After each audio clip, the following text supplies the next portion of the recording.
And my friend Chad in Glasgow there. Matt Bell. I got you on there. Or you got you on there.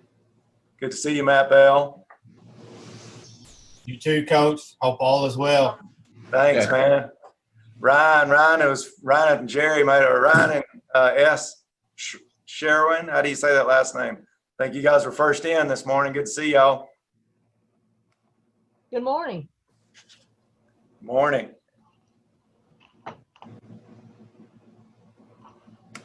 We got a couple minutes before we get started. But while I have some folks and everybody's muted, you can stay muted. I would love to see your faces if I get a chance. I know you got, like, if you're multitasking like everybody else is, you got a whole lot of things going. But would love to see you this morning if we get a chance. Hey, Marty. Bart, how are you? I'm good. Good. When we get started today, one thing I need y'all's help in deciding, because this is really these are your all's networks, and we just want to help you as we facilitate them, is deciding the format for the ones going forward. So a month from now, we're scheduled for September 25th, Friday, September the 25th. If we want to start together like this, and then we want to break out into some breakouts at maybe 9:45 to 10:30. Today, we're going to stick together for the entire one, and then we'll go like that. We also have the, we want to use the chat today, but we'll talk about all that in just a minute.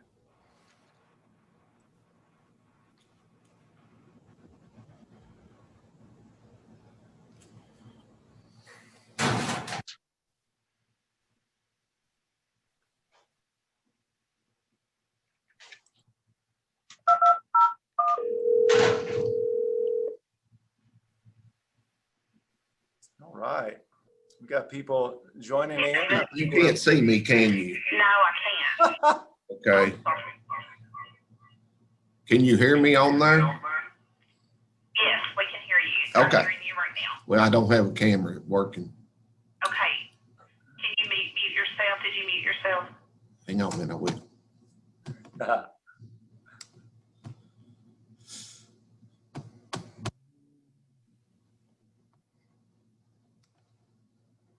All right, if you would, it's close. It is 9 o'clock on my screen. So go ahead and try the chat, and that's also going to help us record your attendance. Okay, we'll work on that for next time. Okay. Thank you. Bye-bye. So in the chat, if you would go in and put your name and your district, we'll have you for attendance, and I think that will help us. I think we do have some ELA credit approved as well, and they'll also give us a sense of where you're tuning in from this morning. Morning, John Myers. Good to see you, Coach. Good morning, sir. Good to hear your voice. Throw that camera on so I can see that smiling face if you get a chance. That's right. I try to put a name with a face. That's one of the things we miss out in Zoom if we don't have your, if you put that glamour headshot up there, then we just see you at your very best. That may be Ben Bruni's best side. I see his backside there. That may be the best look we're going to get from him. Ben, will you unmute and do a mic check real quick?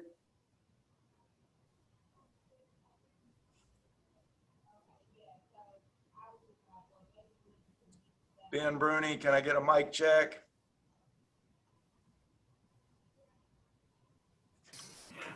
My mic's live. All right, got you, brother. All right, well, we're gonna jump in and get started. I think we'll have more people join us. So if I haven't met you before, my name is Bart Fleener. I joined the Greg team July 1st as a new executive director. Prior to that, I served as superintendent at Russellville Independent Schools from 2017 to 2020. I won't take you all the way back through my educational career. It's a long one, and I've had a few stops along the way. All of them I've enjoyed, and every one of them I've learned things at. But before Russellville, I was in Murray Independent from 2014 to 2017 as assistant superintendent. Bob Rogers, superintendent there, told me on day one when I arrived, also, you're the transportation director. So that was new learning for me. And it encouraged me to get my CDL in the second year of my 3 years in Murray. I ended up driving a bus route for the first 6 weeks because we had lost a couple of drivers, and that was the absolute most stressful job of my educational career. I've been a high school principal and been a central office administrator and assistant principal at an alternative school, but never was I more, did I feel the urgency of doing things right than when I was putting kids on a bus in the seats behind me and trying to get from point A to point B safely and on time and watch all the things I had to be watching. So I have great admiration for our transportation directors and our transportation teams.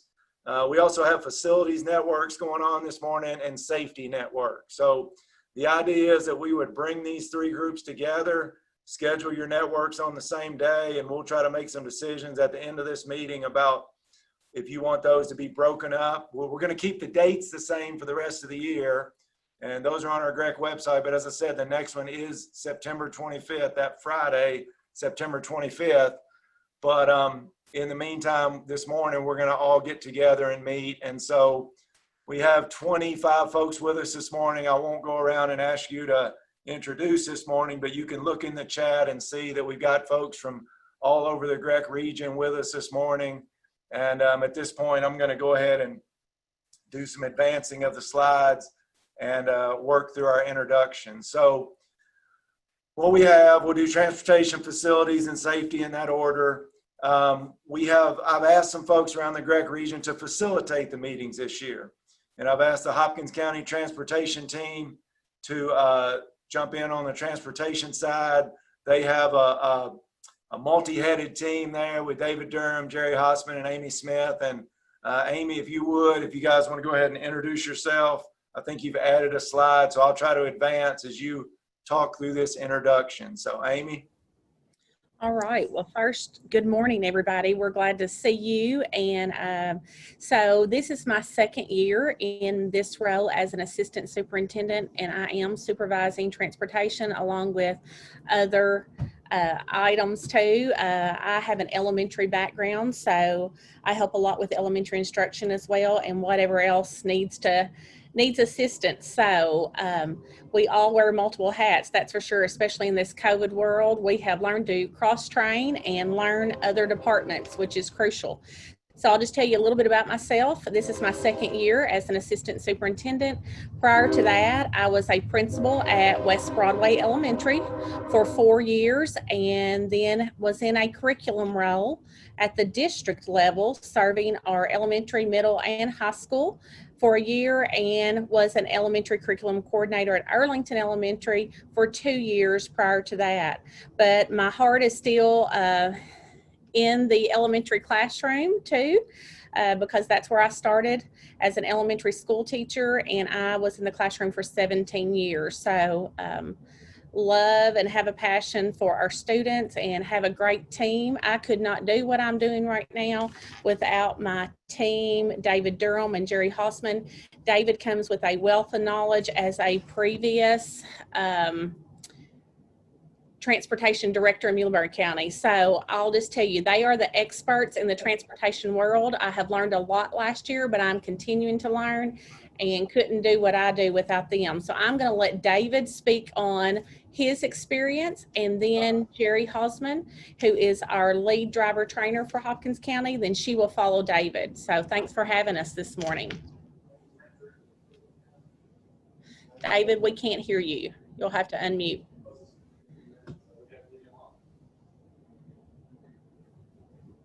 Good morning, everybody. Can you hear me now?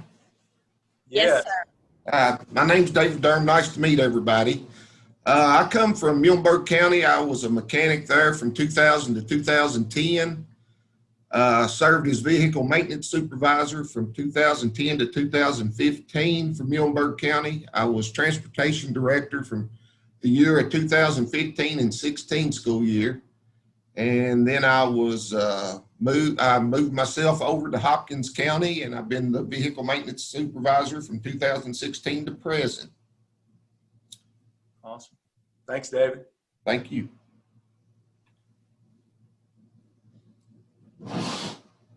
Amy, I had to step away just a minute. Is Jerry, have we? That's okay. Jerry, are you still, she was on here. So Jerry, we'll let you share your experience with the group. Okay, good morning. So been in transportation many years, about 18 years. Always enjoyed my job, but I started in 2003, became a bus driver, just a sub driver, and got my regular route in '04. Moved from there to dispatch, which helped with a lot of the routes. Got to learn a lot of the routes and learn a lot of the county. Then from there to driver trainer coordinator, which our lead driver trainer at this time. And been in this position for 3 years and still enjoying it, so we're working through COVID and wearing our smiles every day, even if it's behind a mask. Thank you so much, Jerry. I never correct people when they're introducing themselves, but I always will stop and correct someone if they ever say to me when I'm meeting them, I say, well, I'm just a bus driver for, such and such schools, or I'm just a food service worker. I'm like, oh, time out. You got to go back and do that. You're not just you are, and there's a lot of people that would not want any part of what you do and would not be willing to take that challenge and that risk on. So if any of your folks ever say that, please take the time to stop them and get rid of that word just in their introduction. They're the first face that kids see in the morning often, and sometimes the last face they see in the afternoon, whether they're masked up or not. All right, so that's the Hopkins County Transportation Team. We're going to transition to facilities at this point. I asked my friend Brian Carter if he would be willing to help lead this network this year, and he has graciously agreed to do that. So I'm going to let him introduce himself and give some of his experiences. Thank you, Bart. Like Bart said, my name is Brian Carter, and I'm at Allen County Schools. Started my career in Monroe County. I see some of the Monroe County people I worked with on here, Tommy Geralds and John Myers, even though he's not at Monroe now. We worked there together back in the day. Good to see you all. And I was at Monroe County coaching, teaching for about 8 years, come back to Allen County 17 years ago. This is my hometown. This is where I graduated school from. Was assistant principal and high school principal for 9 years. And I've been at the board either as director or deputy superintendent for the last 8 years, well, starting my 8th year. Kind of oversee the operations side of the district. So I touch food service, transportation, facilities, budgeting, a little bit of all of it. So glad to be here. Love it. Thank you, Brian. Brian wrote me. I said, you got to send me a little bio, and I got to get the sentence right, or you may have to help me with it, Brian. He said, I know a little bit about a lot of things, and you had to say it for me. You said, yeah, I know a little about everything, but a lot about nothing. So I'm not an expert in anything. Got it. I love that. I love that biography there. All right, and then we're gonna take it over to Russellville Independent Schools. Many of you may have been named your school safety officer last summer.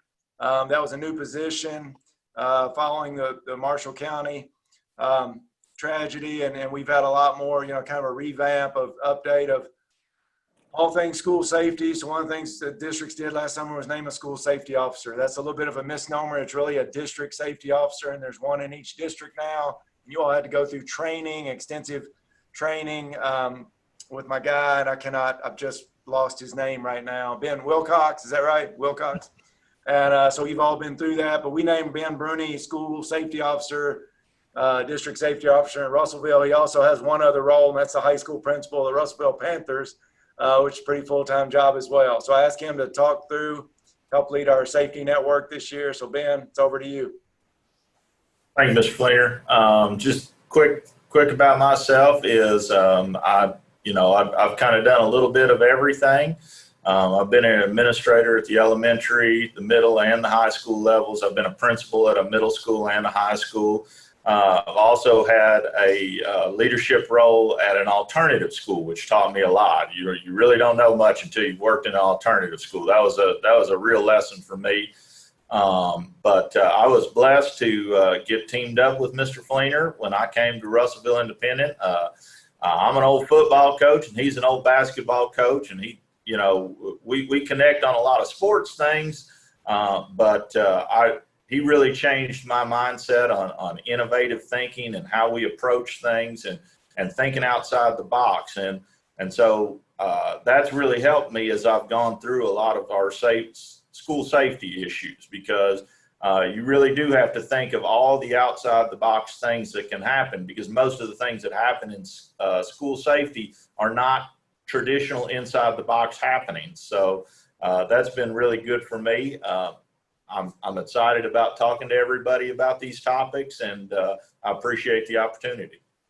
Awesome. And this guy doesn't know it yet, but he's getting ready to get introduced. Danny Perry down there, full COVID beard there in Russellville. Danny, you're going to have to unmute because I want to hear from you as well. Here's the cool thing about the safety network is Danny and Ben are both on the team together in Russellville, and Ben is a school district safety officer. But Danny brings experience. He's our facilities coordinator in Russellville. I'm still saying R and we when I talk Russellville. I haven't quite changed that language yet. And but Danny is also a former DARE officer and school resource officer in Russellville, and that's how actually I came to the Russellville school. So Danny, say hello and give us, you know, a little safety perspective. Also, he'll be coming from an SRO kind of angle on our safety network team. Hello, I'm Danny Perry. I've been at Russellville working for the school system for about 12 years. Before that, I spent 11 years as a police officer in Russellville, 4 of those at the Sheriff's Department and the other 7 at Russellville City Police, where with the last 5 years, I was the school resource officer there.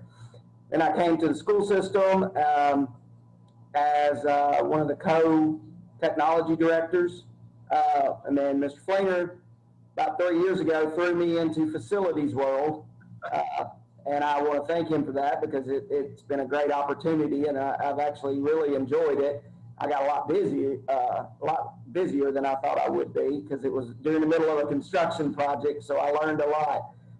So now I work with Ben on school safety stuff, and then run facilities, and then I still do some technology infrastructure, deal with the fire alarms, phone systems, camera systems, stuff like that. All right, thank you so much, Danny. My friend John Myers headed to Glasgow around Christmas of 2017, January of 2018, and Danny got handed the reins as interim facilities coordinator for the rest of 2018, and then became our permanent facilities coordinator director in Russellville. So any of you on this call could have been introduced this morning as leaders of facilitators of the network. These are the folks we've asked to kind of lead us through this year and guide us, because I wanted folks on the ground doing the same things you're doing on a daily basis. And speaking of that, we're now going to go, oh yeah, I'm supposed to give you some chat box instructions. So before I introduce Wayne Winters, let me do this real quick. I've got some instruction slides here, but one of the things we want to do in the chat box now, I appreciate everybody putting their name and school district in. So it looks like we're able to operate the chat box, and we got 32 folks with us right now. So go in there, and if you want to put in topics for the rest of the year, you can just, there's how to access the chat. If you haven't been able to do that via Zoom already, just go to the bottom of your Zoom screen. You should have a chat box there. If you don't see it, you might have to go over to the 3 dots and find the chat there, but you should be able to access it. Then, so if you have a topic for discussion for the rest of the year, I really want to hear about this, just type the word topic and the letter associated with your topic. If it's something related to transportation, put a T, an F, or an S, and then actually write out whatever the topic is you want for consideration. And we'll gather all those today and help build our agenda for September 25th. If you don't have a topic right now, but you have a specific question that you want dealt with today, say, hey, I got a burning question, or this can't wait till September 25th, then just put in the word question, type your question in the chat box, and if we can answer those at the end of the day, we will. We're scheduled to be off around 10 today, but I have time to stay on after 10 and do some Q&A, and we can just keep that discussion going as long as you want. It'll really be determined by just how much you want to talk about it. So with that in mind, we're going to go to introduction of, we're going to keep it in this order. So we're going to go transportation, then facilities, then safety. But we're going to start with some transportation lessons learned with live in-person instruction in Crittenden County. And if you didn't know, Crittenden County was one of our districts. Well, I'm not going to share the Google Sheets right now because I'm kind of scared to stop sharing the presentation. I don't want to mess it up. But I have a list of all the 45 GREC school districts and when everybody is starting school on their first live in-person date. So of the 45 GREC districts, about half, 23 almost, I think it's 23 exactly, have decided to do something with live in-person before September 28th. The other 22 have decided to accept the recommendation of the governor and not start in person before September 28th. And in some cases, even waiting until after fall break, because to them, it just didn't make sense to bring students for 1 week. So we've got some schools starting October 12th. I don't know if we got any McLean County Cougars with us. I think they're actually the last ones planning to start right now live in person. They're going to give it fall break and 2 weeks after that, and they're going to start October 28th. But those dates could change, obviously. But we wanted to get someone this morning who has done some actual transportation with students, and that is going to lead us to Mr.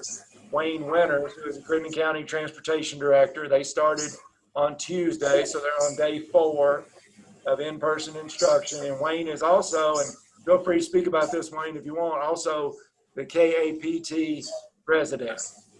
It's a great organization.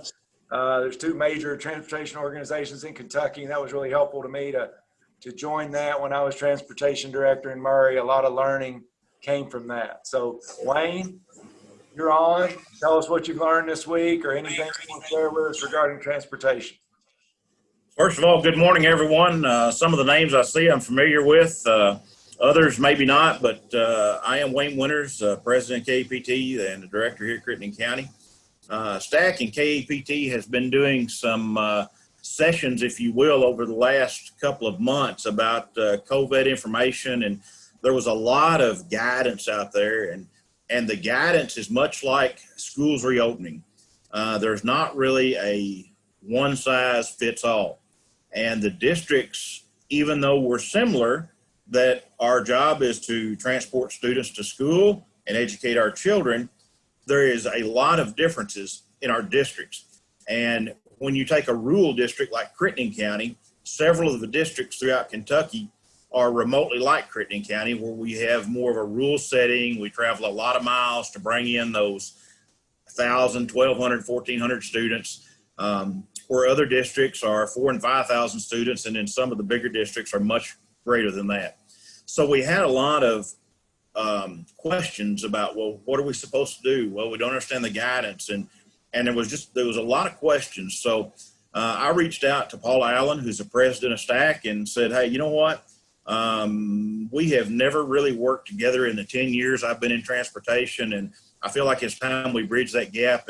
And she was 100% on board and agreed to that. And Mr. Mike Brumley, who's been in STAC for years, I talked with him, and you know, he's in agreement too. This is a time we need to unite. We need to be strong together. And so we did. We started having those conference calls, and we started talking about all the different concerns and the guidelines that we were getting.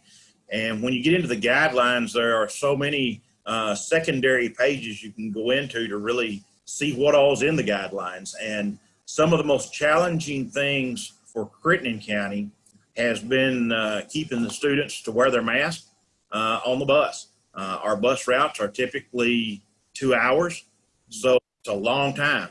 On Tuesday, it was very hot. The temperatures were around 90 degrees here, and we had some humidity, which brought our heat index up.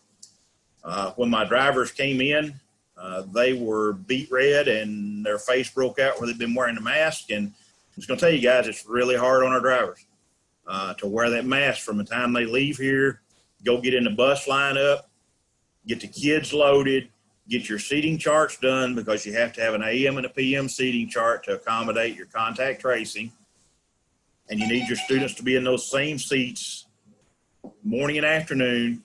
If they ride morning and afternoon, that's another challenge we're having. So it makes it a long day for the drivers. It's really tough on them. It's hard on the students having to get used to this. The biggest challenge as far as transporting students that we're in right now is in Crittenden County. Over the years, we've allowed note riders, and we have anywhere from 100 to 150 note riders today.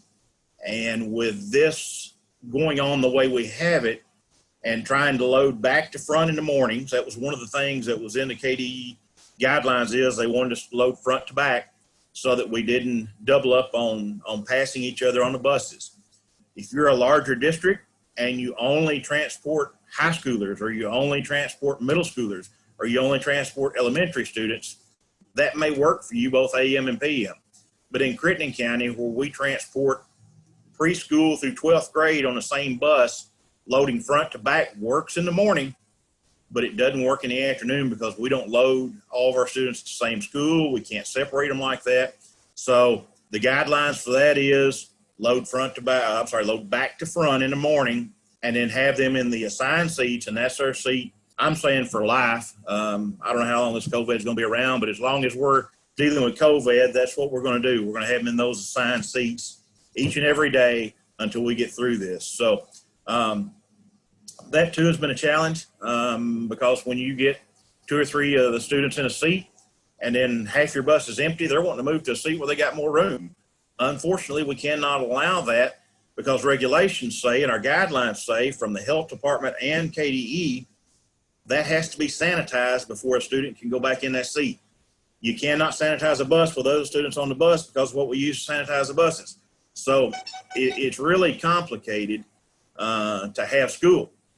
But if you do, you really need to follow the guidelines. So those has been some of our challenges.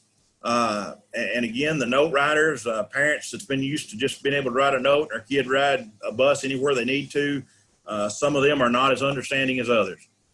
Some of our parents, what we're doing, and I'm sure districts have the same situations we do.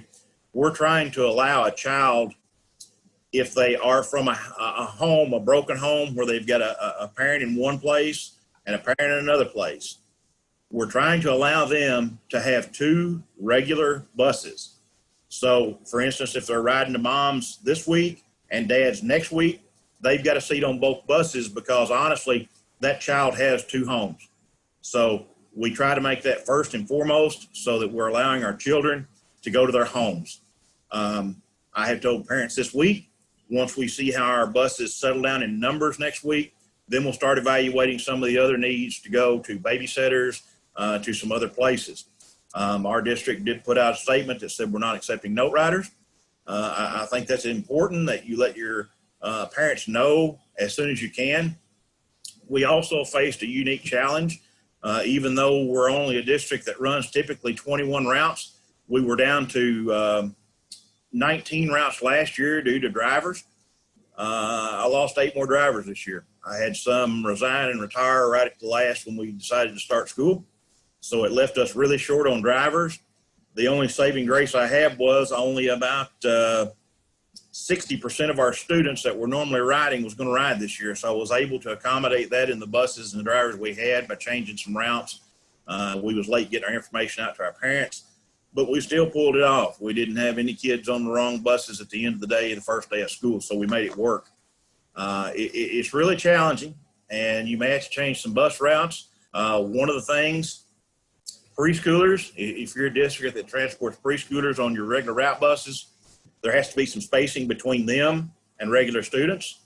There's also supposed to be some spacing between kindergartners and regular students. So once you get everything in play, it's tough. And then if you've got a child that just refuses to wear a mask, seat front of, seat behind, and seat beside of is supposed to be empty. So that's another challenge that your district needs to look at and decide how they're going to handle, students not wearing masks. I've heard everything from some districts is going to say, okay, you get 3 write-ups and you go virtual.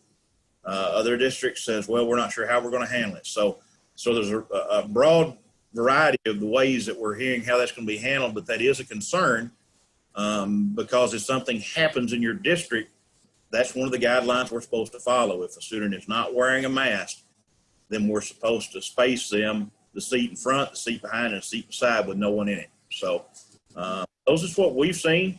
Again, we have been blessed, if you will, the last 2 days, and looks like again today with rain, but the cooler temperatures. I'm afraid next week it's going to be a little hotter and humidity's back, and I'm just going to be honest with you. I've got some drivers that I just don't know how they're going to make it through next week. So those are the challenges that we've seen. Everything else pretty much we did. KDE did not give any hard guidance on how to install your hand sanitizers or how to do hand sanitizing on the buses. And there is a fine guideline as to how you can do that through the inspection process, through the process of modifying a bus, if you will. KDE did accept some pictures and say, this will probably work, or no, this won't work. So there's some of that out there. Here in Crittenden County, I designed basically just a 1-by, put a trash can on the bottom of it. I put the hand sanitizer on the top of it, and it's secured to a seat the same way the child restraint system is secured to a seat. So it has the same attachment as that child restraint system. So in essence, it's attached the same way, which is really close to regulation. We did put automatic sanitizers on, so the driver can turn them on and off as they start and end the day. And of course, you've got to take the liquid out of it because it's not supposed to stay on a bus. It does have a flash point of about 105 degrees, and it gets a lot hotter than that during the day on our buses. So you've got to make sure you keep that off your buses during the day. My drivers have adapted to those changes really well. I've got a table set up in the shop where they bring those in and set them down during the day. I go through and refill them for them during the day. I've got supplies set up on a table here in the shop with paper towels and bottles, the spray bottles with the 70% alcohol solution mixed up in it for cleaning the buses. If you look in the guidance that KDE sent out, and I think it's down around section 8 or page 8, it gives you Bluebird International and Thomas and their guidelines. And their guidelines all specifically say the thing they most recommend is cleaning with a 70% solution of alcohol. So that's what we're using. They do not want you to apply it directly to the fabric of the seats because it could damage them. So we're using, they prefer you use sanitizing wipes. But if your district has tried to find those, or you personally have tried to find those, they're almost non-existent. When you can find them, you financially can't hardly afford to buy them right now. So what used to cost you $3 6 months ago is now going to cost you $20. So we mix it up in a solution, and then we put it in spray bottles. They spray it on a paper towel, and it essentially works the same way as a sanitizing wipe. So that's what we're doing. The one thing I will say, I always like to try to overestimate the supplies I need, so I make sure I've got enough. I thought I overestimated when we started cleaning buses. I quickly realized I had underestimated. So it's going to take more cleaning supplies than you really think once this gets started, which again, that's more expensive for your district. Those are the things we've got. I'll be glad to try to answer any questions. I appreciate what Bart has done here and try to organize this where we can have some scheduled meetings. We at KAPT had been using GREC for the last year or so, and we've been having meetings down there about once a quarter, just to try to get some of the directors and transportation staff from Western Kentucky to meet, and it had been a really good showing. We had around anywhere from 40 to 70 directors and staff members there at our events. Really great place to house those, but unfortunately right now it's not a good time to do that, and I really think this Google Meet is something that can be utilized and allow a lot more people to come in and be part of this group, because it's easy for somebody in Lexington to click on their computer for an hour versus trying to drive down to GREC to have this meeting. So again, I appreciate this opportunity, and most of the people that know me know I love to present and speak. So Anytime you need something or need me, I will be glad to assist any way I can. So at that, I will field any questions. Awesome. So, Wayne, thank you so much.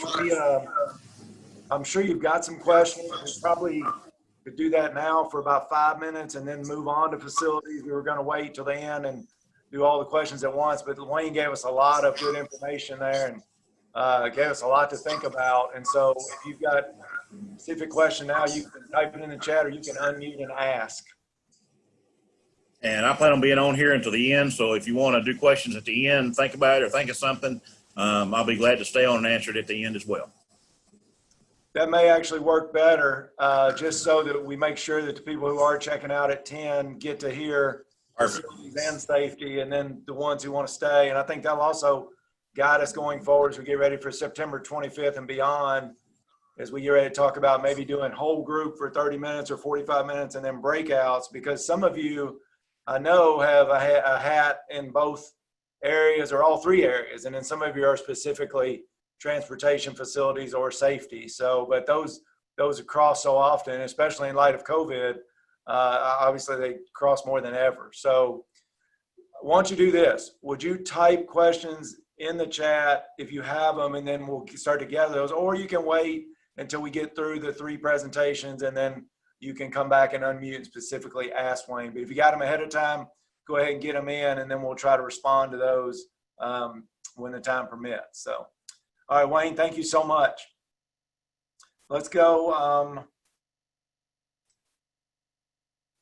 Let's go to facilities, and we've just kind of titled these this morning, everything in light of COVID. It's on our minds and on the forefront of our brains. And so Brian and I have talked a little bit as Allen County. Allen County is going to bring students back on September the 8th, I believe, the day after Labor Day. They have started virtually already, and they're one of the groups in 22, 23 groups in school districts in Greg who are coming back live before September 28th in some form or fashion. And so I know he's been getting ready for that. So Brian, I'll turn it over to you, and you can talk facilities and COVID and anything you want. Okay. And like Mr. Fleener said, we are coming back to school on the 8th. We are virtual right now. But the main thing with facilities for us this summer has just been getting our facilities ready. You know, with all the guidelines, like Mr. Winter said about transportation guidelines, we've all seen healthy at schools or return to school, all the documents, guidance. Seems like there was something getting released every 2 or 3 days, and just going through it. And again, it's not one size fits all. It's what works best in your district, what works best for your school. Just like everybody else, some of the things we're doing, sanitizing stations. We have posted sanitizing stations up and down all the halls, a bottle of sanitizer in every classroom. You know, you can't turn a corner or walk 100 feet that there's not a hand sanitizing station somewhere in the schools. As far as cleaning the rooms, you know, especially at our middle school and high school, where we are going to allow them to change classes. You know, it became, how are we going to clean the desk? Well, you know, we're going to involve our students, let our students clean their own desk. We'll have wipes or spray bottles. You know, we started looking at the cost of wipes and how many wipes you'd go through in the day when you change classes 5 times a day with 10 or 12 kids if you're on a rotation schedule.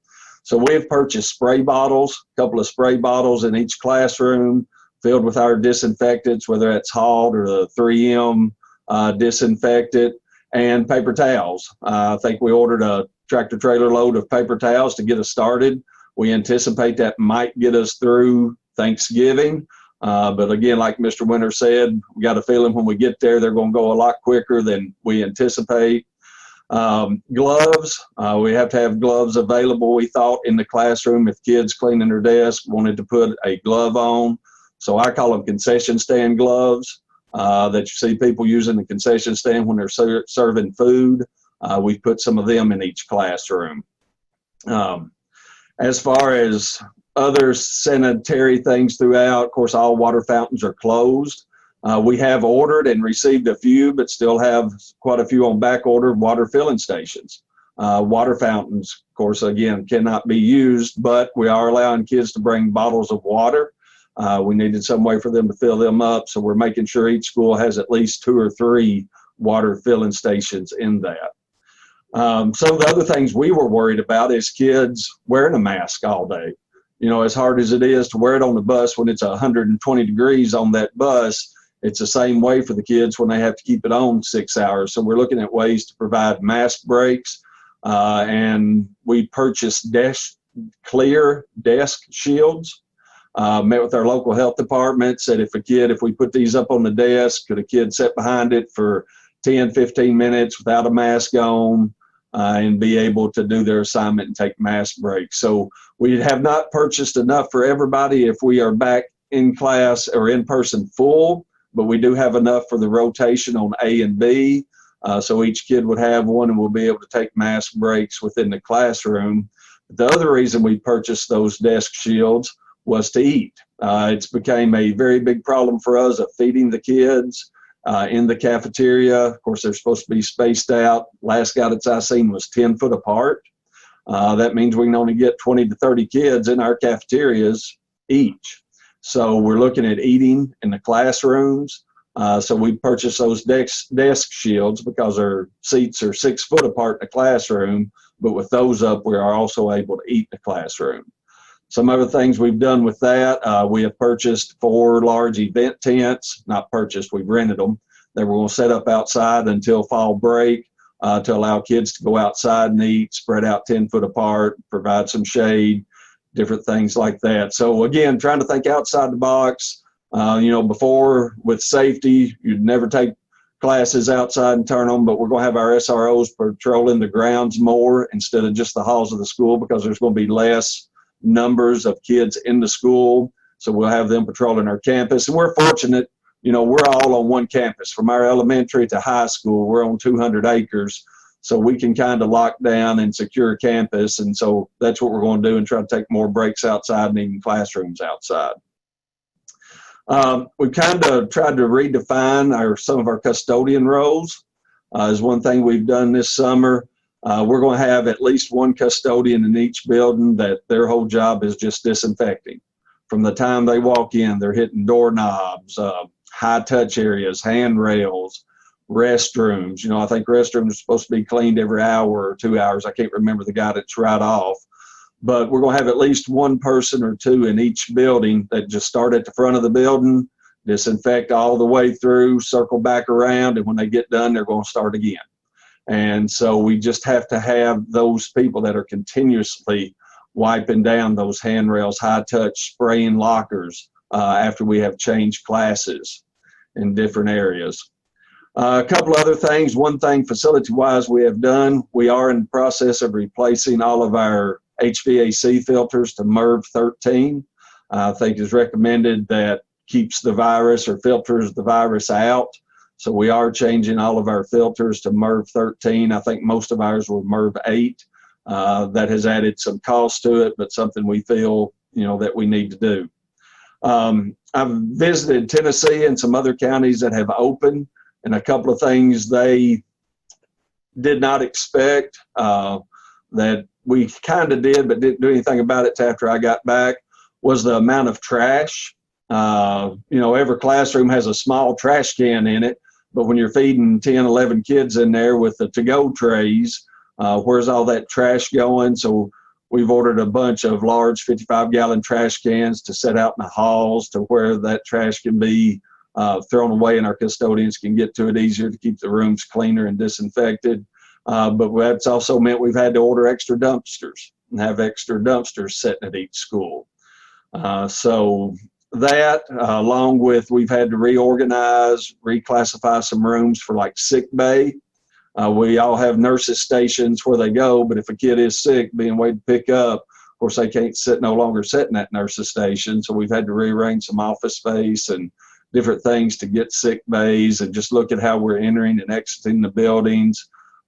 We have not gone with one direction, one way in the hallways like I think was recommended because on our A-B rotation, when we do go back on the 8th, we think our halls are going to be clear enough that that is not going to be a problem. And they don't seem to have a problem with Walmart shoppers going every direction. So I think we'll be okay in the halls with that as long as we disinfect those halls after the kids get in. But those are just some of the things we're doing in Allen County. It's not everything. All of it may not be exactly right, but it's what fits us, and looking forward to working with you all this year and what questions and things we have that come up. That's great. Brian, will you type in the name of that, just go in the chat box, type in the name of that filter in case somebody, I heard M and 13 or something, but I was trying to figure out what that, so type that in specifically if people want to search that or Okay. information. Thanks. Oh, and one thing, Bart, I forgot, I'm sorry, is I know they're hard to get right now, but we have purchased and we have on hand, we purchased 4 of them last year because we had a bad flu season at our primary center. But we have the ionizers, a couple of backpack ionizers and others that we're spraying the classrooms and our buses. Like Mr. Winter said, they're wiping their buses down. Our bus drivers are wiping them down, doing the high touch, and then we're going through and spraying with the ionizers in classrooms, on buses, and in the hallways.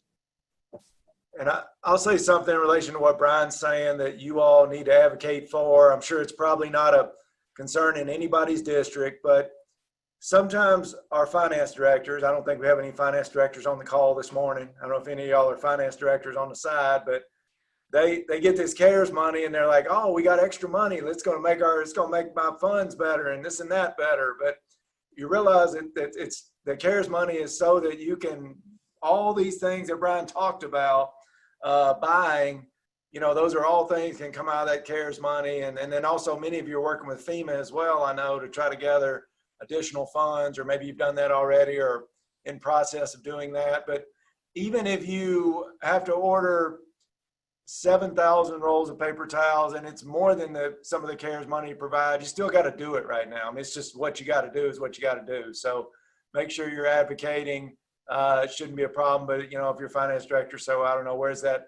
I don't know, that's going to be expensive or whatever. Just say, hey, that's what we got all that, getting all that money for this spring, and it's got to happen for our students and adults. So, all right, thank you for typing that in, Brian. And I saw Wayne just Wayne looked like he brought a toy to the screen. What was that like? Looked like a Ghostbuster gun. What was that, Wayne? Yeah, it is. He was talking about the sprayers. This is a fogger that we actually got from Kenway, and it has a product that mixes up in it. We've been using these for several years on our buses. I can't tell you that they 100% make a difference, but what I can tell you is since we've been using these, we have not had to close for flu season. So that's awesome. 50 days due to the flu since we started using these before. Seems like we were always out 3 to 5 days somewhere in the fall or early spring. So thank you, Wayne. And you know, sometimes, as we know, people's perception is their reality. So sometimes it just helps for people to see, your stakeholders to see that, oh, Crittenden County's bought those foggers and they're spraying them on everybody. I see them spraying them on there down at the bus lot. You know, they're really doing everything they can for our kids and trying to make things as safe as possible. So sometimes that helps as well. So like Wayne said, whether it has a placebo effect or not, I don't know. But if you get, and they look cool, you know, and you should play the Ghostbusters song absolutely when you're spraying them in the afternoon. Put that over your loudspeakers, you know, so people will know you're doing it. All right, we're going to safety at this point, and we are well, close. Let me back it up one slide. We are close to being on time in terms of our agenda. So we're going to take you to Ben Bruni right now. Danny, you feel free to jump in there if you want as well. But safety considerations in light of COVID. One of the things that when I was listening to Wayne a few minutes ago, things that we normally do, we have to adapt how those things are happening. His example was that in Crittenden County, they've been, you know, if you bring a note to school, you can ride a different bus to home or ride a different bus to the YMCA or wherever you're going, you know, that the note would allow you to do that. But right now, they've had to adjust that. So one of the things I asked Ben about that I've heard some of you talk about is simply, what do we do with visitors and people coming in our buildings and how does that work? And we're trying to limit this. And then when we bring kids back, can a parent come in? Can they do what they normally do? Or just how do we deal with visitors in general, visitors and volunteers and all things like that in light of COVID? So Ben, I'm turning it over to you. You talk about anything you want, but I know that was one topic we had discussed as well. Absolutely. Thank you. So I'm going to start out and just kind of talk about some of the general challenges that are probably being faced across everybody that's on this meeting. One of the things that I've heard talked about is we use CARES funding to address this issue, or we use CARES funding to address that issue. When it comes to building safety, the unfortunate truth is CARES funding really isn't going to affect the design and structure of buildings. And then we also have to appreciate that across this meeting and across the district and across the state, in fact, there's such a wide variety of what access control to your building looks like. So in our district alone, we have a building that has virtually no vestibule design, which is our high school, and a large exposed lobby that people enter into. Then we have a much better designed middle and elementary school where we have locked vestibules that isolate people as they come in before they have access to where students are, or potentially where your faculty is if you don't have students in the building. And I imagine that's probably the case across just about every district.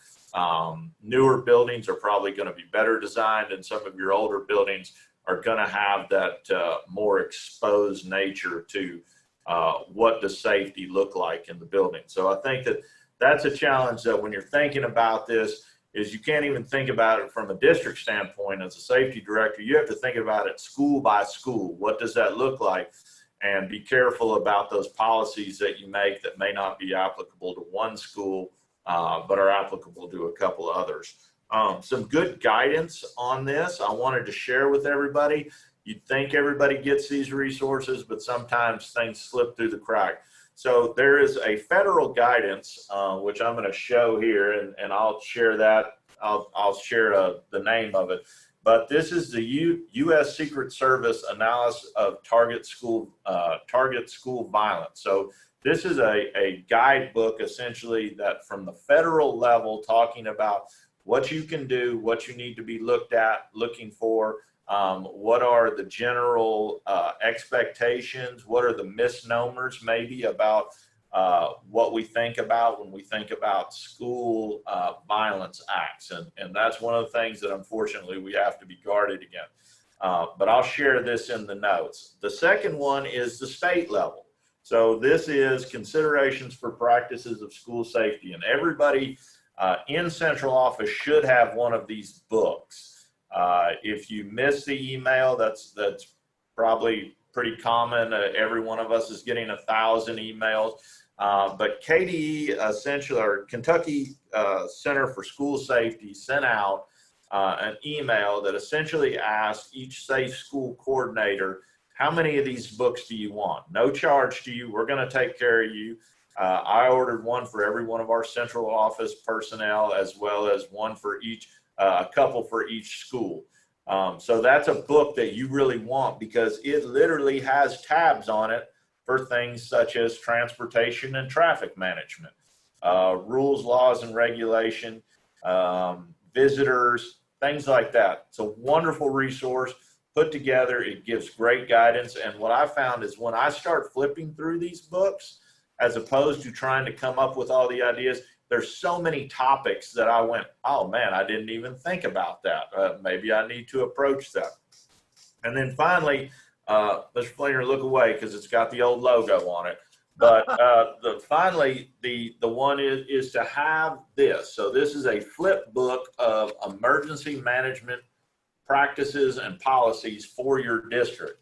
And really looking through that and asking yourselves, what has to change in there based on the AB model? Or what has to change in there based on we're in a digital distance model?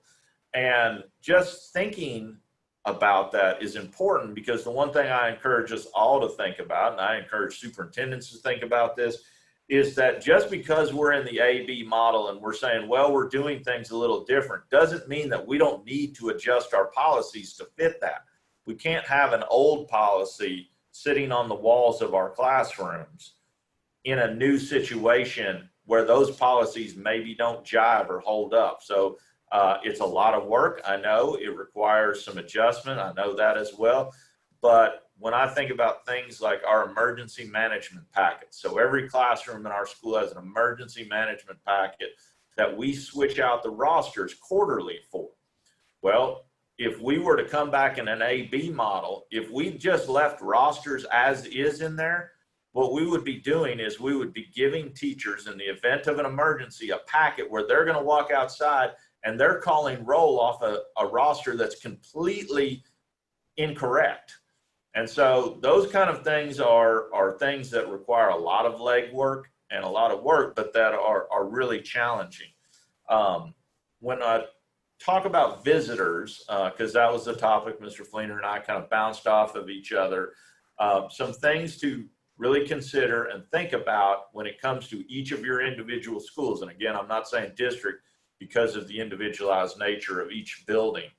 To think about each individual school is how are you going to handle particularly like pickup and drop off practices, not during the morning and afternoons, but really those midday things. I got to get Billy and take him to the doctor, or Javari forgot his helmet and his shoulder pads and I need to drop those off at the high school. Things like that. How are you going to handle that? And then ask the question, who's going to touch what? That's our biggest question when we've been thinking about pick up and drop off is how are we going to allow things that need to be dropped off or things that need to be picked up, and who is going to touch what, and how are we going to manage that?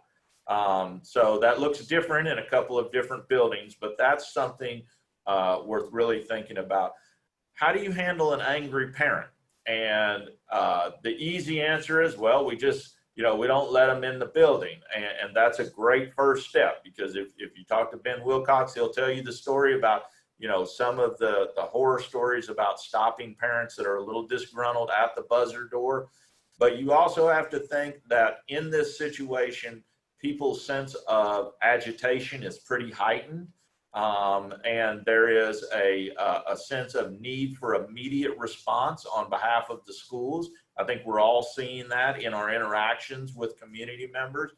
So just maybe having a script for how am I going to de-escalate a situation through a door buzzer is a good thing to give to your front office folks, because what we may be thinking from an administrative and a management role probably isn't what's going to come through the buzzer when it's a secretary who's trying to balance getting the attendance checked, who's got a phone call coming in, who's got a teacher asking for something, and at the same time has an angry parent hitting the buzzer on the door. So really having those scripts available for your front office workers, in my opinion, is critical. Kind of looking out at one more topic I just want to touch, and then I'm going to stop talking because I know we're tight on time, is how are you ensuring the safety of your exterior activities on your campuses that involve students? And this is a big one. It doesn't seem to be one that many people have a good answer for. Ms. Carter talked about they have a pretty isolated campus. When I think about Allen County Schools, I think about that main entrance that you come in right there by the high school and the tech school and stuff, and then some of the back entrances that are available. They've got a pretty good setup for safety. We don't necessarily have that. We have an elementary school that has a completely exposed rear side where it backs up to a neighborhood where students can literally walk, or someone could literally walk onto our playground. It's a big area, but that's the reality that a lot of us face. Some of us have schools that are very exposed and have multiple entrances.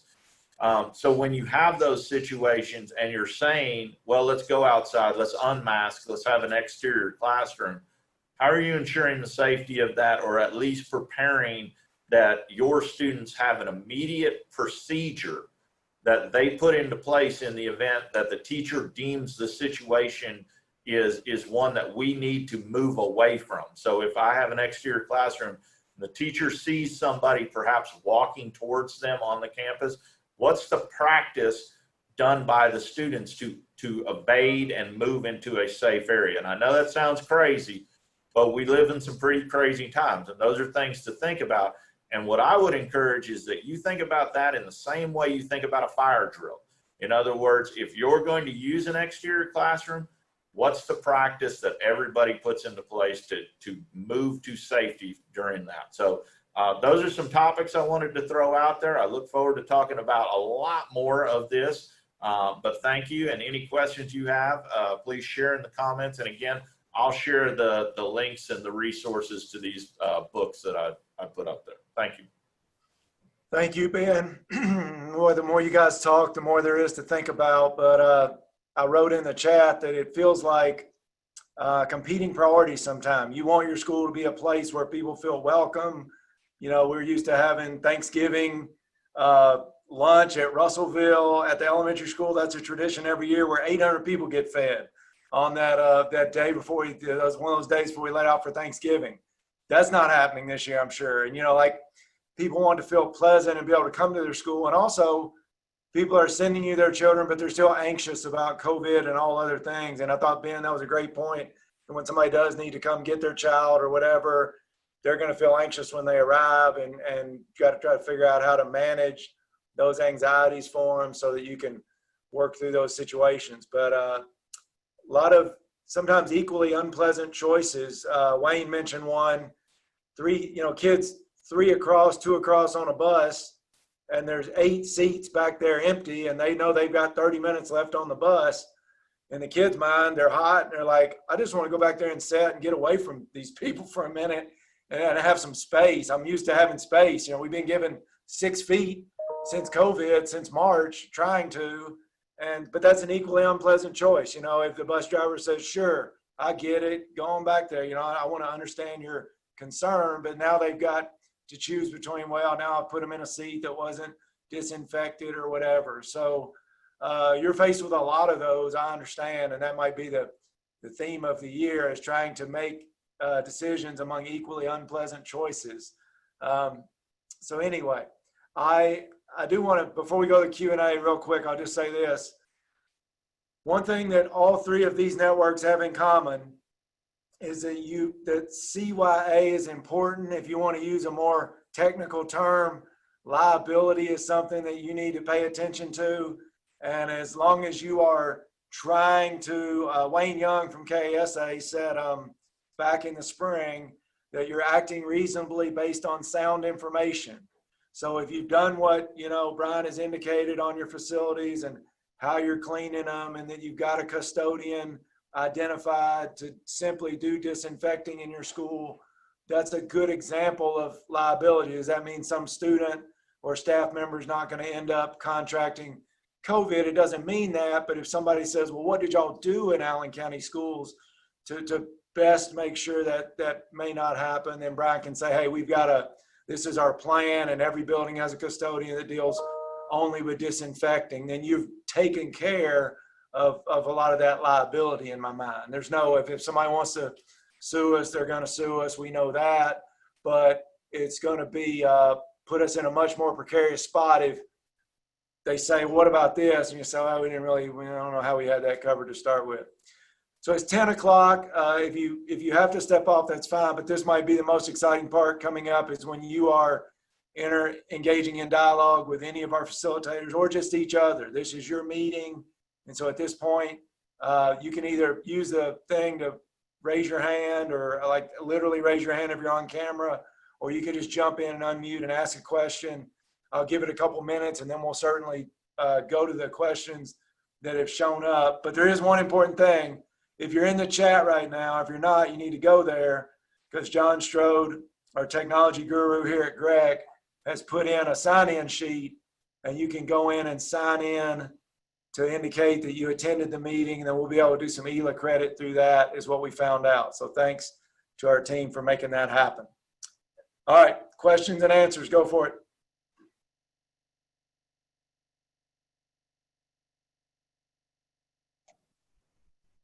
Wayne, I just had a question for you. Are y'all doing temperature checks on the bus, or are y'all doing the waiver? Yes, I seen that where you had someone had a question about temperature checks. What we're doing is we have a few of our buses, probably half of them have monitors. KDE did not want the drivers trying to do temperature checks.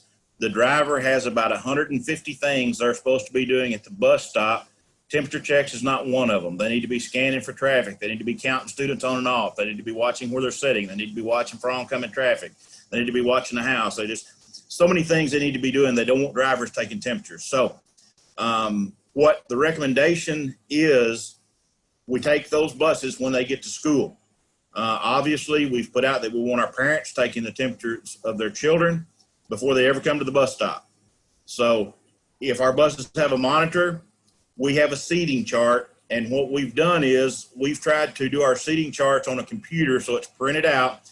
We're getting our students dialed into that bus. We're getting them in their regular seats. If the student is on a bus that a monitor's on, the temperature is recorded beside the student's name on the seating chart. So we can track that. It's for contact tracing. They know the student was on. They know the student did not have a temperature this particular day. So that's what we're doing in the AM for those students. The buses that do not have a monitor, they've got their charts and they're just highlighting the students that ride the bus so we know they were on the bus. But when those buses pull up at the school, as they step off, we have school staff there temping each child as they get off that bus. So that's what we're doing here in Crittenden County. There was also a question, and I don't know if Bart, if you got the email, I just sent you one. It's got some pictures on it. If you can share that on the screen or not, I'll be glad to try to pull that up on my cell phone. If not, but there's some pictures. Someone had asked about a picture of the sanitizing station that I put on our buses. Basically what it is, it's a automatic dispenser with a trash can below it. And we took some 1x12s and cut them into lengths that would fit in the seat appropriately. If your newer buses are the high backs, they'll be a little longer. Your other buses are going to be the short seats, so you may have to cut your trash can down. But my thing was, if we've got monitors and we've got these masks on a bus and we've got paper towels on a bus, what are we going to do with them? We need somewhere to put them, especially now. So I put the trash can below it. We put trash bags in them. The driver brings those trash bags off morning and evening and disposes them in the appropriate places. So that's what we did. Some districts are using sanitizers. It's mounted on the stepwell area to the left as you come up on the bus. My main concern with that is that as the students are getting on and off, they may have the slippery stuff on their hand as they're trying to come up the handrail. My other concern is if it gets in the floor, it may make the floor slippery. Again, KDE said it was okay. So if that's what you choose, you can do that. I had another question in the thing there about they wanted to mount a hand sanitizer in the bus on the floor and they asked if they should email that to Alyssa. Yes, I would email Alyssa and Carl your idea. More than likely, they're going to say it's okay. There's only been a couple that they said no to. One of those is if it was mounted up on the dash in front of the windows. They said no to that because of the heat getting on it. The other one was if it was mounted by the fire extinguisher, or it may cause the driver not to be able to get to the fire extinguisher, or it may cause a child to get hung up as they go by. Those are the only two I know of that Alyssa indicated they really did not want to see on the bus. So just keep that in mind. Again, this is the setup I use. The picture he's got up on the left is the system installed. There's not a trash bag in the trash can, but you can see down just a little ways. It's got a couple of screws in it with some oversized washers. I did cut a small piece of board to put between the trash can and the board that you see on the seat to give us room to get the back of the trash bag over that back lip. Again, this is a place, so if my monitors have preschoolers, they have to change their gloves each time they make hand contact with a student. So it's a place they can put those gloves. If a mask gets on the floor and a disposable one and it has to be thrown away, it's a place to put those to get them away from the people. We do have masks on all of our buses. They all have a box of masks they take with them. Any student that gets on without a mask or that drops theirs in the floor or whatever the case may be, we have masks to hand back out. So those are all things to consider as well. So that was my reasoning for wanting to try to come up with a way that we could contain all the things we had in one place. And by having this trash can and the automatic hand sanitizer, the students aren't touching it. So worry about one student to the other as they touch the hand sanitizers. That was a concern of mine. And I think the health department shared that concern. So this is just what we come up with. Again, it's not one size fits all, but this was my idea. And on the picture on the right is actually just a picture of one of the extra boards I had left out here. Me and my mechanic went out in the shop on one morning and cut these, and I brought a router stand in. We routed the edges of it so they're nice and smooth. We routed the holes through it, and I used the tie-down straps to put them over the seat. Again, it's the exact same setup as the child restraint seats that you put on to transport preschoolers. That's great. Thank you, Wayne. One question from Matt Bell that I think Matt Bell and Jerry had a couple comments in the chat thing that I hadn't really thought about literally till I read that is we've all tried to make sure our drivers were available, and when we aren't in school, the drivers can spend their time delivering meals like they're doing in Russellville independent schools right now. But what happens when you get some students in school and some students at home doing virtual, and are those students still getting meals, and do you have enough drivers, and how do you make all, I don't know if that's Matt and Jerry's questions, but it generated a question in my mind. How are y'all doing that, Wayne, for your students in Crittenden with meals? We do have meals available. We are not delivering those with a bus this week. I don't know if moving forward we will be. One of the things that I'm trying to do, and it's so complicated with wage and hour and the different things that we have to try to contend with.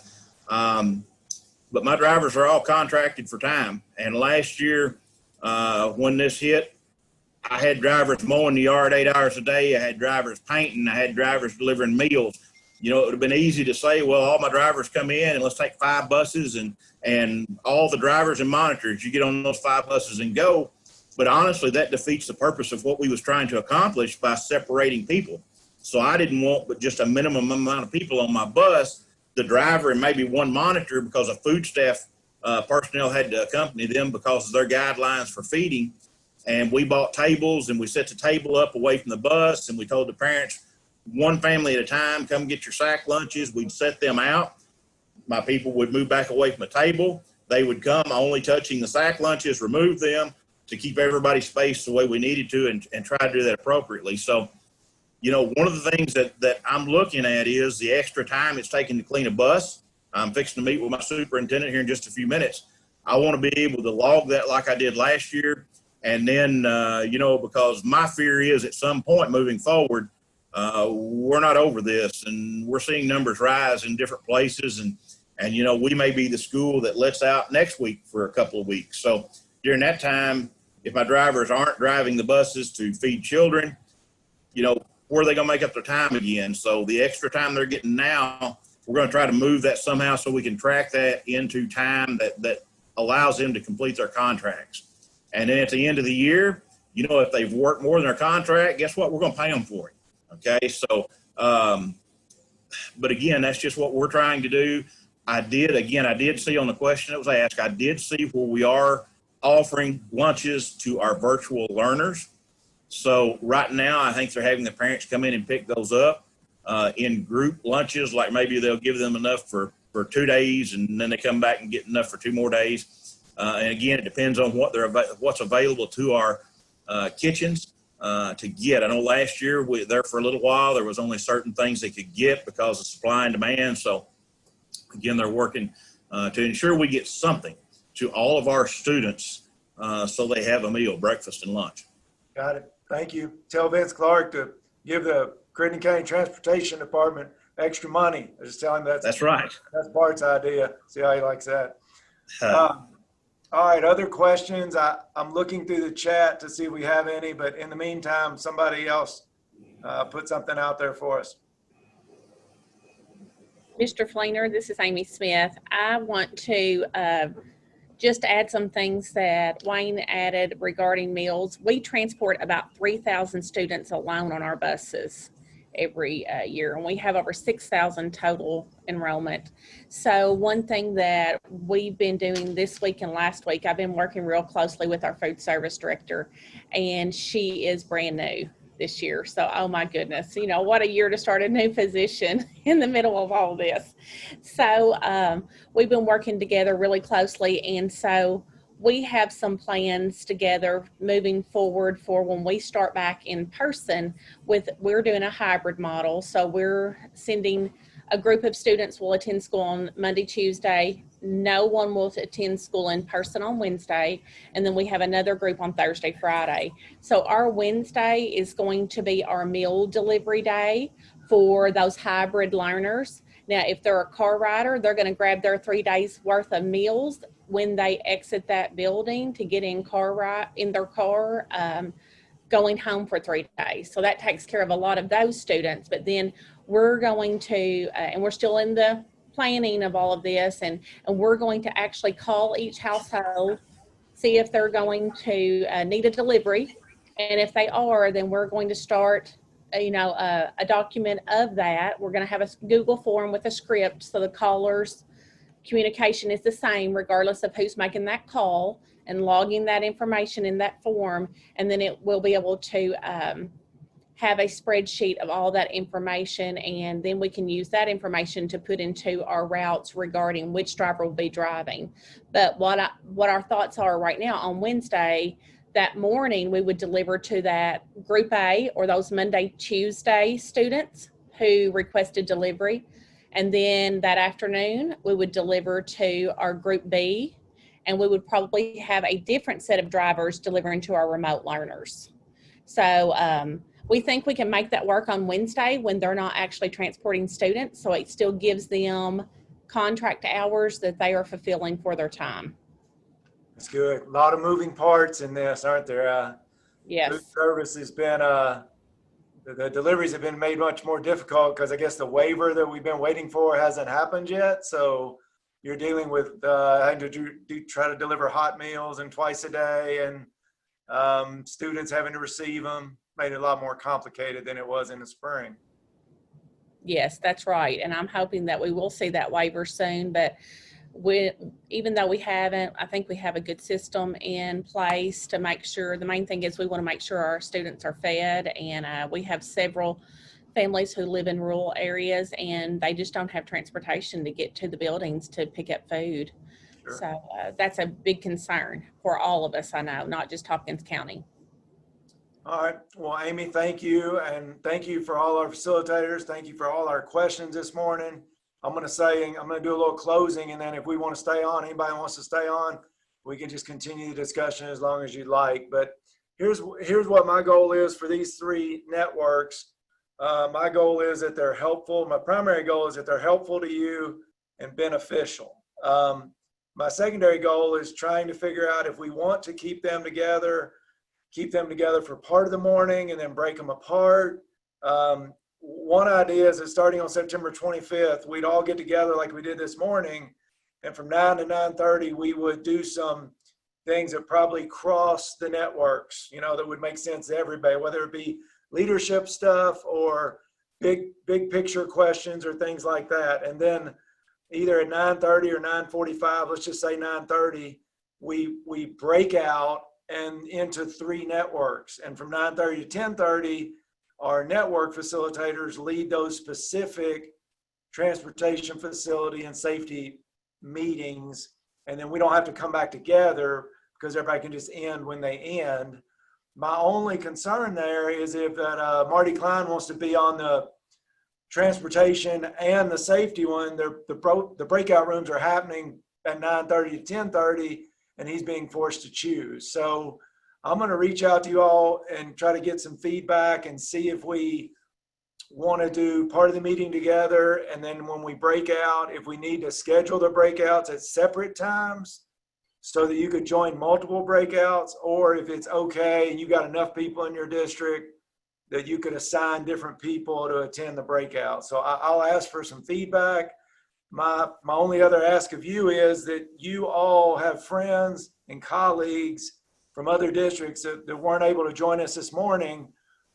It's one thing for me to send them an email and say, hey, we missed you, you ought to join us. It's completely another thing if you send them one, or text them or call them, or when you see them to say, hey, those great network meetings, man, it's a good chance to interact with job alike groups, and they're happening. Here's the schedule for the rest of the year, and you ought to get on there, because my goal would be to look on here at some point and see at least one representative from all 45 GREC districts. That would be tell me that these are meaningful. But we wanted to be helpful for you. I know everybody's time is valuable any time in our lives, but especially during this time with all the things you're trying to contend with. We never want to waste your time. We want to make it efficient, effective, and useful for you. So make sure you signed on in the chat this morning. If you didn't, and you need to email me or text me or whatever and say, hey, make sure you help me sign on. I want to get my ELA credit. We'll work to make that happen. So at this point, if you need to step off, you can, but otherwise we'll stay on. I'll stay on until, and then Ben and Brian and Amy, if you all are available to stay on, or feel free, and we can wrap it up and talk at the very end about how we might want to do September 25th. I would like to say one more thing. While there's still a few people on here, there's one other thing that I'm as passionate about as I am the safety of our students, and that's propane buses. And there is about 74 districts across Kentucky that is going to be eligible for the VW settlement money. Guys, I'm just going to tell you, propane buses is a great way to save money in your school district. I thank Mr. Spears, and I want to thank that's Allen County. Thinking I'm right there. He was the second one to buy propane buses in Kentucky. Some of the districts that have been so opposed to propane buses has ended up buying propane buses this past year, and they are on board now. It's really a good way to save money. But with that all being said, be sure to check in with the Kentucky Propane Education and Research Council. They are doing some work to make sure those 74 districts are aware of their funding opportunities. And if I'm not totally mistaken, that's going to be a 50% match with your district to purchase buses if you're in one of those counties.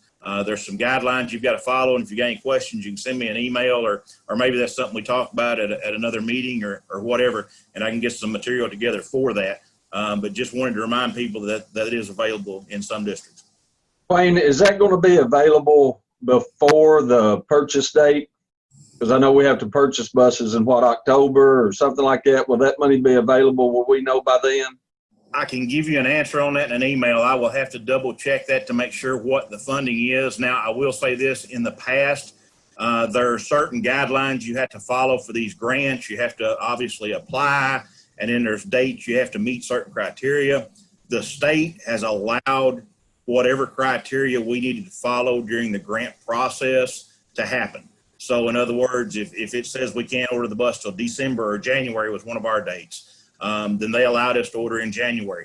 We actually talked to KISTA. We finance our buses. We feel like KISTA is a great way to provide us the money and the opportunity to get buses. And we feel like the depreciation money that comes back in going toward the KISTA payments helps offset that. So that's the way we do our buses. We also talked to those people, and they allowed us to do the late purchases as well during those times. So that's something, there's a few details we'll have to check on.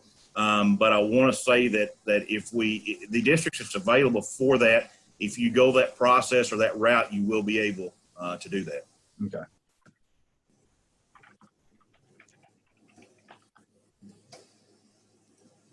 And guys, I've got a meeting with my superintendent. I'm just a hair late for, so I'm going to get off here.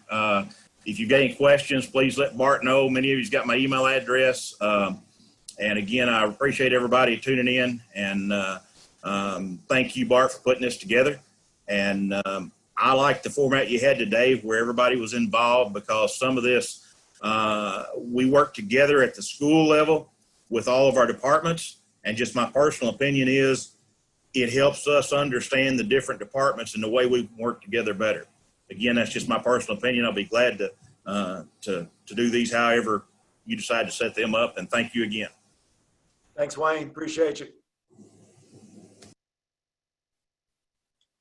I am interested in, we still have 24 people with us. If you're in a school district, are you limiting visitors and volunteers this school year in some form or fashion? If you're on the screen, give me a thumbs up if you are. Ben, does that mean you are limiting? Is that what that means? So you're going to limit them in some way? I guess thumbs down if you're going to keep it the same, or if you want to put in the chat box anything you're doing in particular. I'm assuming that like room parties and I mean, just basically a lot of things that have happened. And really sometimes it's a good opportunity. COVID's brought us a lot of challenges and a few opportunities.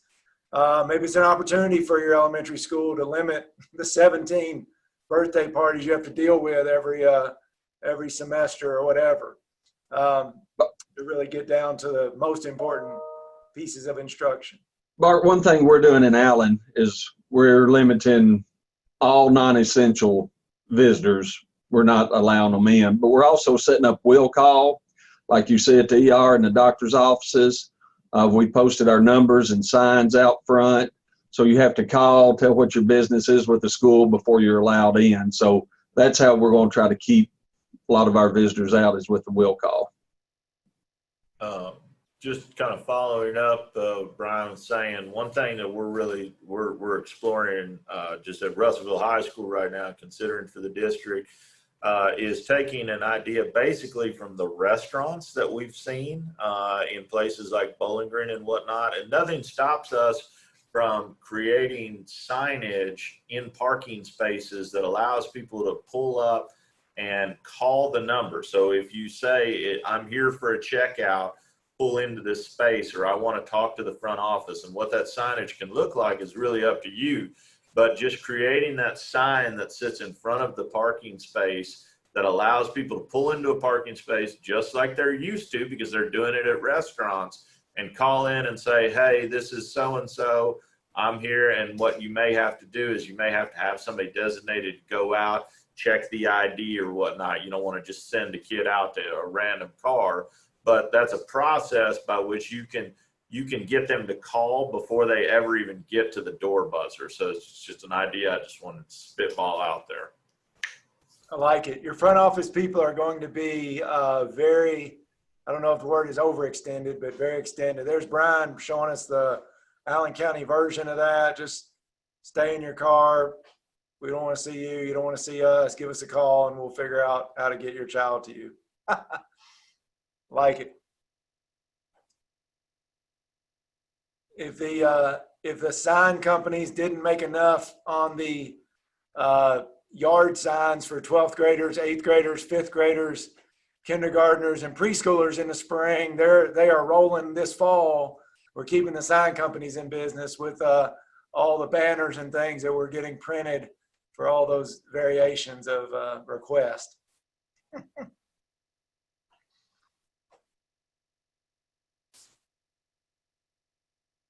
Any other questions? Appreciate y'all. I had a lot of good representation this morning. Adair County, Meade County, Hopkins County, Butler County, Glasgow, E-Town, Allen County, Muhlenberg, Breckenridge, Monroe. Good representation, and I think we'll even have more as we go along. Help us encourage people to join us. And thank you all so much. Have a great Friday. Enjoy your weekend.